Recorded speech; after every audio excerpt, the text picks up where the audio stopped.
Hey, running on tea. It's Skyler. This is my week 2. I joined in a week later than everyone, I think, so I'm about a week behind. But, my topic for this week is realizing who you are and, when and how you knew. So, realizing who I am. Well, of course, I am female to male, transgendered, and I don't think there was ever a time where I even remotely thought I was a girl. Um,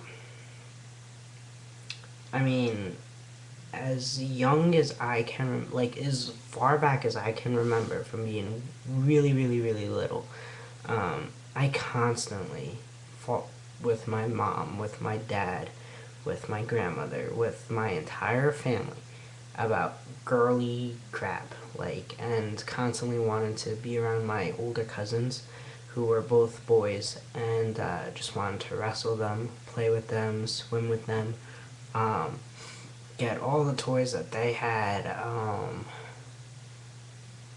It was never a doubt in my mind at all whatsoever about being a boy. I thought that I would always grow up to be a boy.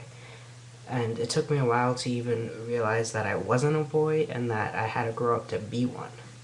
And I thought that when I got older, that was just going to happen, that it was something that every boy went through. And then I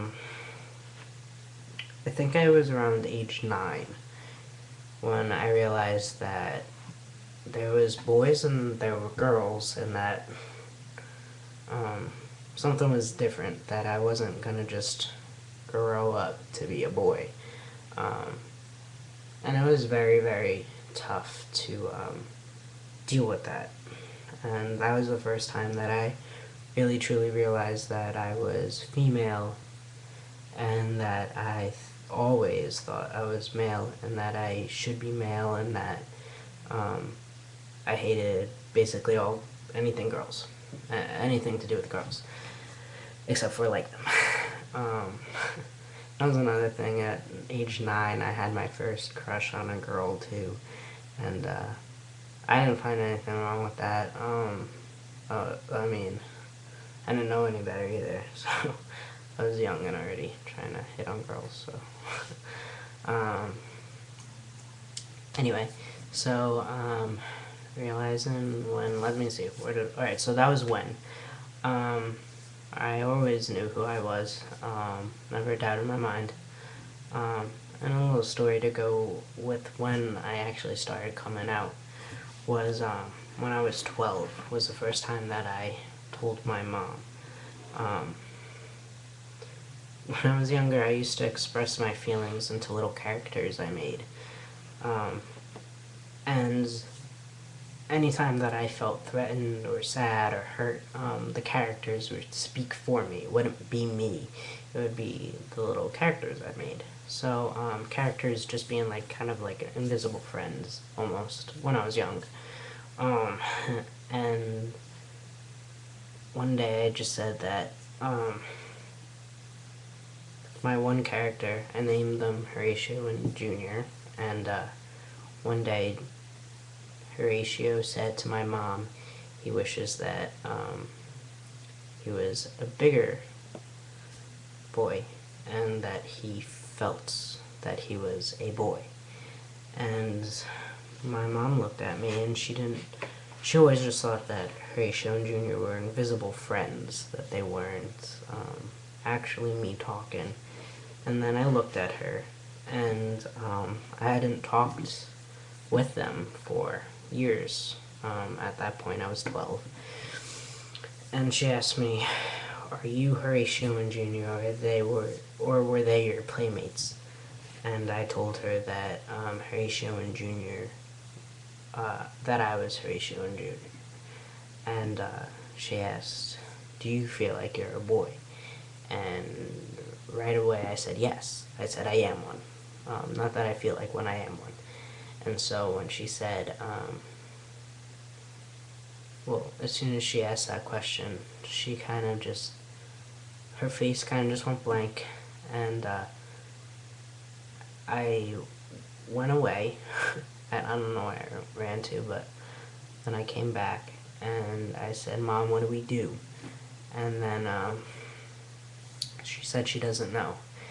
And my mom is a very practical thinker. Like, she thinks of not so much of like the medicine that I'd have to take or what I'd have to do to physically change myself or any of those things. She was thinking of more like, what's my new social security number going to be if I get one?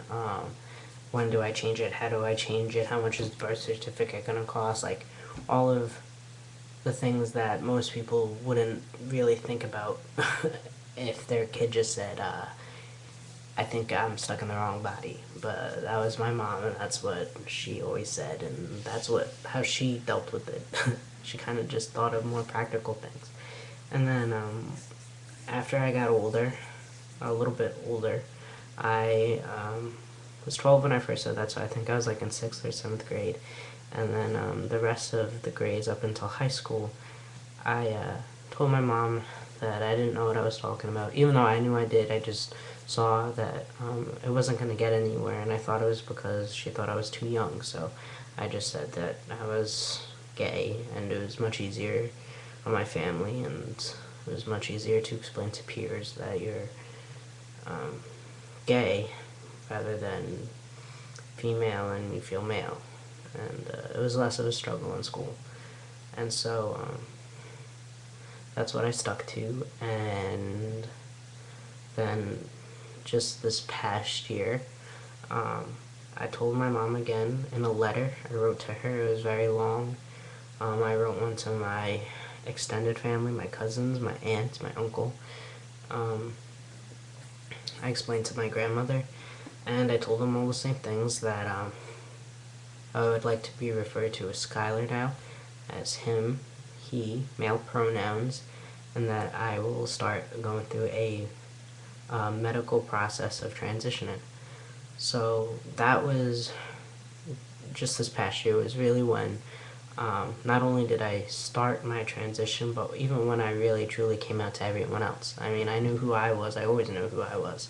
But it was just time for me to really say, hey, listen, this is how I want to be treated now. And thankfully, my whole entire family was really good. They never tried to say anything different about it. They try their best to use the correct pronouns, to use the correct name. And I think now it's gotten to the point where if they don't use he or Skyleeerrr, it is actually very uncomfortable for them to use she or my birth name. And I think that is an amazing thing, that they are just so accepting that it's now second nature to them, that they don't even have to think about it anymore. And yeah, so that is when and how I knew, and the story to go with it. So I hope you guys enjoyed. I hope you know a little bit more about me now, and I hope that you guys all have a good coming out to your family and a good coming out to the rest of the world, because you should never hide who you are. So I hope you guys enjoy. See you later.